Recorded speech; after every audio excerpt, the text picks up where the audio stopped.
Coming at you from New Jersey, capital of misery, place where metal forgot to die. This is the Here Lies Metal, Too Many Notes New Music Review. I'm Samantha. I am Maledictus, and we shall be your overlords for today, in all of eternity. Welcome.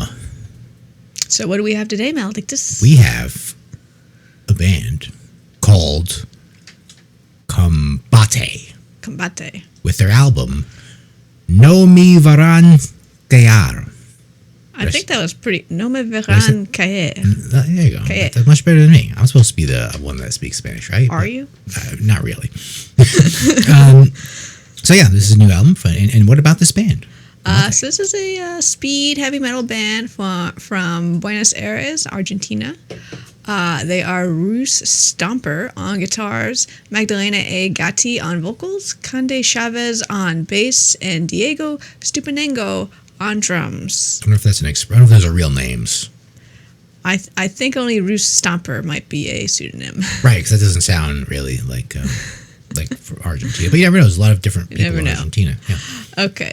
So according to Metal Archives, they formed in 2015, but this is their debut album. There's no record on the archives. Maybe it's just escaped the archivists of any prior releases.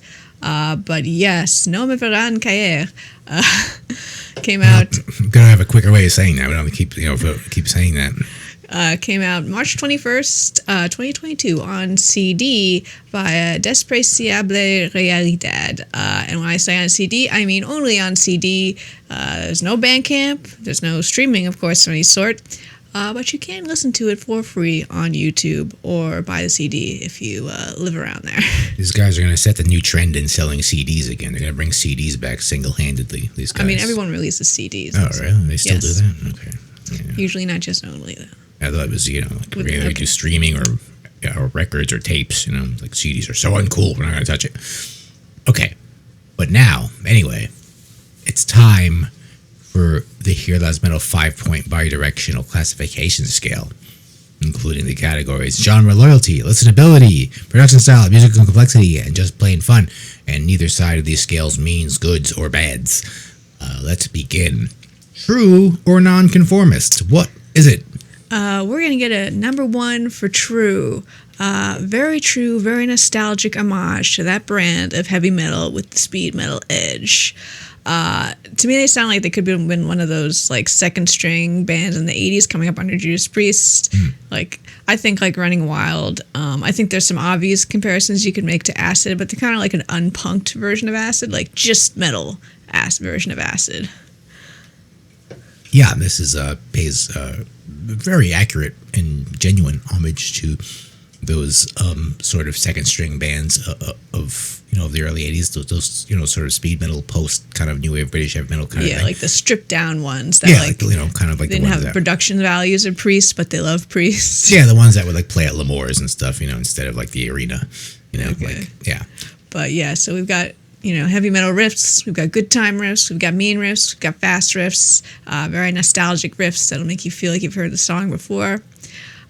Vocal is clear. It's that kind of very classic heavy metal vocal with like a slight kind of growl edge to it at times, and some like whooping, some like yes, very enthusiastic. And also I feel like it's part of that kind of like low rent kind of Priest feel, like the vocal's kind of off key and we just don't care, and it's kind of charming, like not off key in a bad way, off key in a nice way, and it's in Espanol, so if you want to hear some Spanish, and it's very audible, so if you want to hear some Spanish, it's enjoyable. It's like street Judas Priest, So we have Sonic Terror or Distorted Pop. What is it? We're gonna get like a moderate score for listenable, so like 4 towards Distorted Pop. A lot of vocal hooks on here, a lot of catchy, fun riffs. Songs are very straightforward. They're not mentally challenging at all. And the riffs are, all distinct from each other. The songs are distinct from each other. The album's got a good flow. It's not monotonous at all. It's just a nice, fun ride of a heavy metal album. Yeah, definitely a 4. And this is, it's a 4 because this is very easy metal. The sound is very gentle. But however, she kind of has this a little bit out of a key kind of tail scream at the end of kind of like a lot of verses. I call that the speed metal shriek. Kind of it's like a short Tom Araya. Well, I think those are distinct. Like the Tom Araya is like the pained black metal. Yeah. I mean like thrash. Maybe Yeah, black like thrash. Tom Araya was singing about being tortured and stuff. So it's like a torture scream of pain. Whereas this is more of a good time scream. Yeah, the speed metal shriek is you just can't be contained. Yeah, you're it's singing, like, but you so you excited. I just can't hide it. Punctuate it with a shriek. Yeah, it's a punctuation. It's an exclamation point, if you will. Without pain, it doesn't mean pain. It means good times. Okay, our next scale is a production scale. Fisher Price to high production. Maledictus. What is it? So I give it a 4, a whole 4. And that's special because all the tracks in this album, they're very distinct and very clear. And this is a very independent release. Like this is more independent than most of our releases, I think, that we talk about here. I have a feeling. And not one instrument is dominant, and everything is balanced and mixed very well. So it was done, whoever did the studio work for this, really, knows what they're doing here. And now, in contrast, I think, her voice, and this is me projecting, by the way. This is, a matter of opinion. I think her voice is a bit too clear and dry. And that's me projecting because I'm not confident about my own voice if I were to sing. So you're saying it should have some reverb on it? Yeah, it needs like maybe a little reverb, something to really just make it blend in a little more because it's out there in front. I kind of know your face. You mean without any projection on my end. Yeah. Like I feel like in a more classic way, it would have been recorded with reverb on it. Yeah, like definitely. the vocal is extremely out in front. Yeah. So it is very noticeable. So I think a more standard heavy metal production would have put a little bit of distortion on it. The real retro sound, they would have put a shit ton of reverb on that. Like everyone I think it sounds fine. For them it's working. But like I'd be very conscious about that if that were my voice out front, and it'd be like if I were listening to my own album, it'd be burning a hole in my ear. I'm like, ugh, that voice is making me cringe. Because it would be my voice, and it would be I'd be very All right, stop bringing your own personal that's where this is coming from. But another thing is despite the good quality here, the good recording quality, I think the musicianship kind of deviates, like when they're playing a solo or something, kind of deviates from the chosen key. And this is kind of theoretical stuff. But who's to judge, what's really theoretically correct here? And I put that under this category, by the way, as opposed to 2A notes, because I think that has to do with production. You have to get something perfect, and you have to keep doing it over, and that has to do with the production. I think part of being like a street speed metal band is that you don't necessarily care if you record something completely imperfectly. Yeah, it's not a problem. Not completely perfect. It's just something I pointed out. In a lot of bands, it's part of the aesthetic. Yeah, I think a lot of the bands we talk about do that kind of thing. Yes. So it's not anything unique, but it's just something but it works. It works with where we are here. So what we're doing here with the theme is so next is not enough notes or too many notes. I'm gonna say moderately too many notes, like a 4.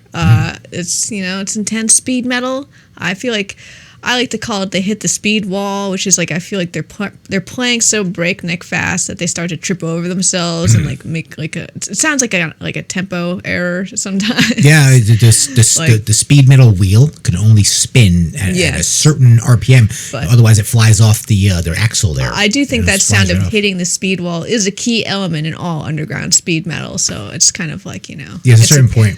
You're gonna trip over. You can only go so quickly on your guitar before you kind of just mess up the notes. That's my experience anyway. But but we also have a lot of many melodic composed leads, sometimes multiple in a song. Yeah, there's as in speed metal here, you get a lot of notes, right? We can agree on that. And you need a lot of notes to be speed metal because you can't do it with a little bit of notes. You need a lot of notes. Right, but there's always that quality quantity thing. And I think there's quality here in a lot of these notes, and being that it's real speed metal, it's kind of a little bit complex. It's not punk rock, it's not thrash, the riffs and the song structure, they're somewhat sophisticated and well developed and well thought out, and there's plenty of room for solos here. And like you said, they're thoughtful and melodic, and they're not really doing shred fests here. They're playing kind of very melodic, kind of solos with feeling. And there's a lot of in this type of music. There's a lot of opportunities for lead guitarists to shine because in speed metal they'll do like the main solo, then they'll have like little solos and maybe solos with the other guitar player. They'll do like this sort of the Thin Lizzy thing there with the two guitar players playing a solo at the same time. So she'll have a lot of expression here and there on that. Yeah, here and there. Not overdone. Yeah, not overdone. But a couple times we had twin guitars. Yeah, but they did do it. That's the thing. You kind of did back then. It was a thing. So so it's up there. It's up there in the notes.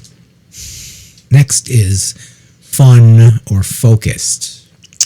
Yeah, we're gonna get a 1 for fun. And we're just gonna say heavy metal, metalero. 1 for fun. There's a song called Metalero.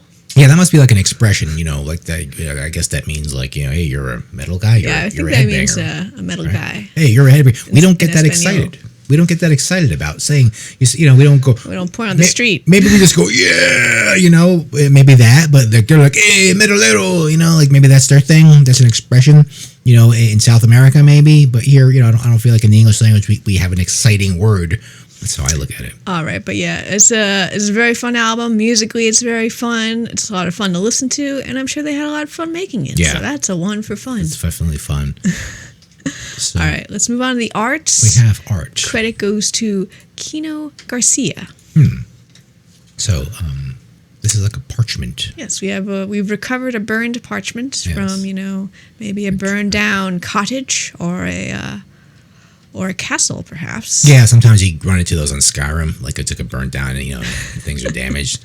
There's a lot of fantasy worlds outside Skyrim. Yeah, I only know Skyrim. So. Okay. So. Yeah. So yes, you found a burning down cottage and you pulled this out. And there's always parchments on Skyrim. There's all kinds. It's written in Dwarvish. Yeah. Or Dwemer. And